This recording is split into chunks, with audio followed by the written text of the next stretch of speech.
Welcome back to another episode of Shabbat Shmooze. This week's Parsha is Parshat Mishpatim. It's also the concluding Parsha of Shovavim. Now Shovavim, starting from Shmot, Va'era, Bo, V'shalach, Yitro, Mishpatim, it's a time of self-reflection, right? We know this, we discussed this.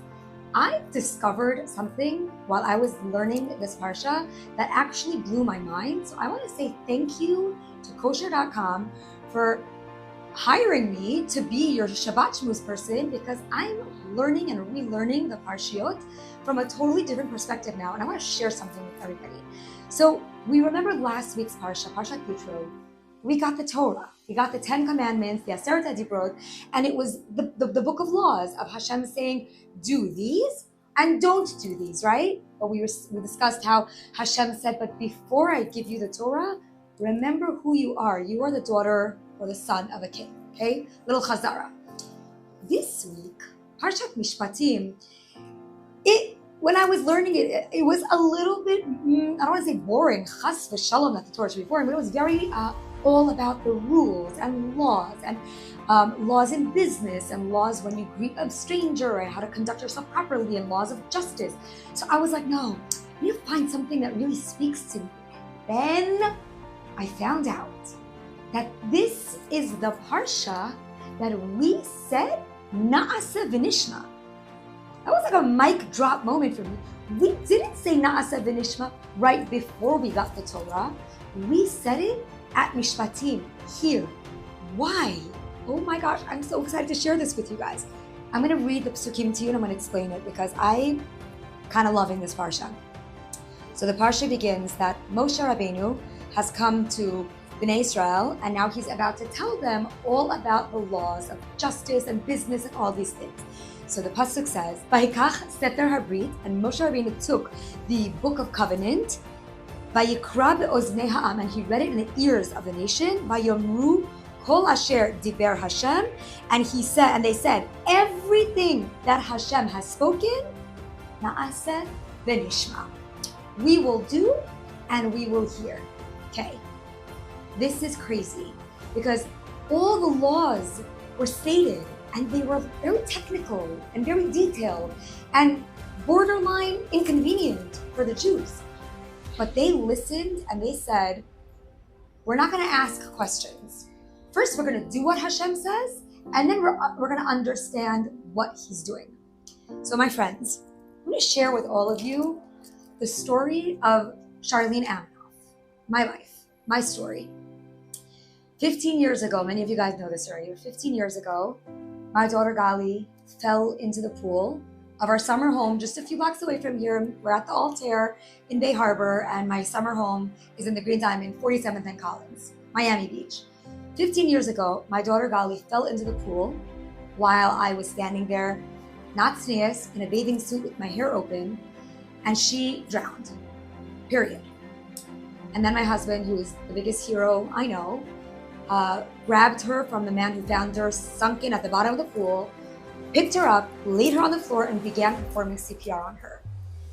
That moment, I knew that there's so many laws that I'm not keeping. I'm not keeping tzniut, I'm not keeping hair covering. There's so many things, beautiful, beautiful rules and laws of our Torah that Hashem probably really, really wanted me to keep, and I was just super conveniently not keeping them.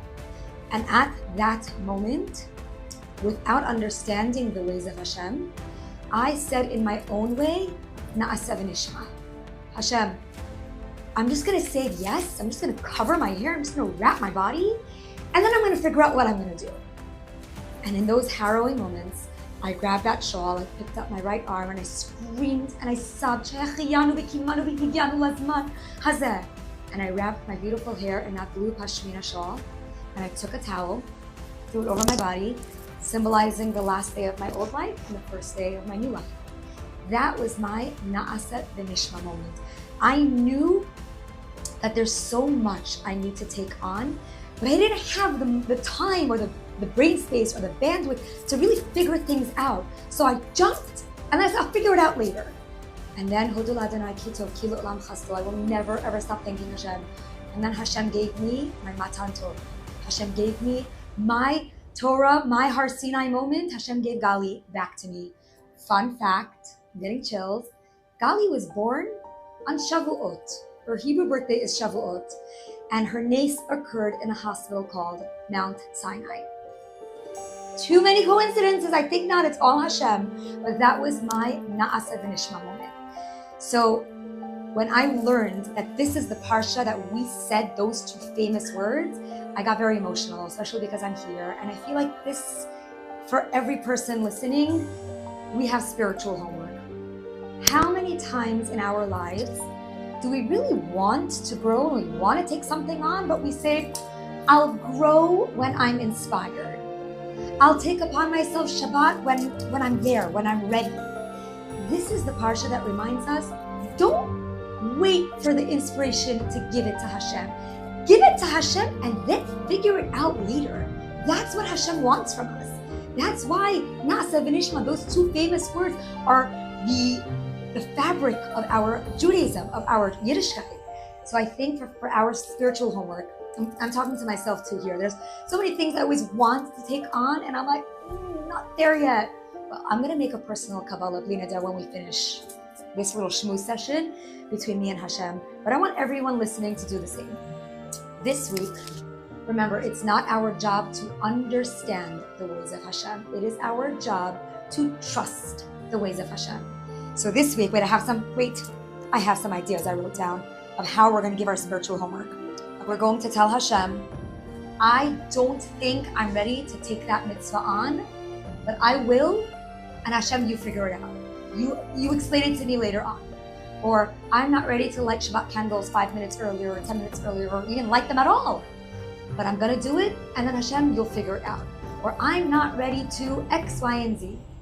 You take a Kabbalah right as you finish watching this between you and Hashem. You don't have to tell anybody. You can tell me if you want. You could email me, but you don't have to tell anybody. But let it be a Naaseh V'nishma of something you've been really wanting or hoping to do, but you keep rationalizing why you can't. This is the Parsha to do it, and that is why Naaseh V'nishma comes at the end of Shovavim.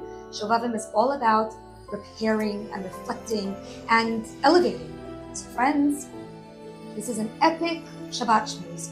We're all going to take this and soar and leap and grow closer to Hashem and better ourselves with our Naaseh V'nishma. And Be'ezrat Hashem. Before next Shabbat, we should all be gathered together again in front of the third Beit HaMikdash, screaming Naaseh V'nishma in unison, Ke'ish Echad, Belev Echad, to HaKadosh Baruch Hu, because Mashiach will be here and the world will be perfect. Love you all. Shabbat Shalom.